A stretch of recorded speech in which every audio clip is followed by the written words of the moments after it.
su hermana, porque también soy su pana, el que le quita las ganas.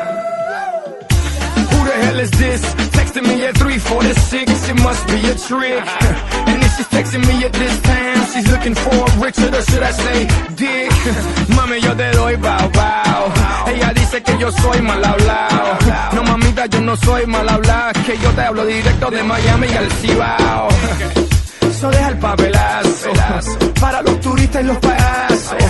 Háblame claro, que tú sabes bien que te gusta lo malo. Dale palo, yo te doy caramelo, pero deja los celos. Ella dice que no está enamorada de mí, eso me conviene, Don Miguelo.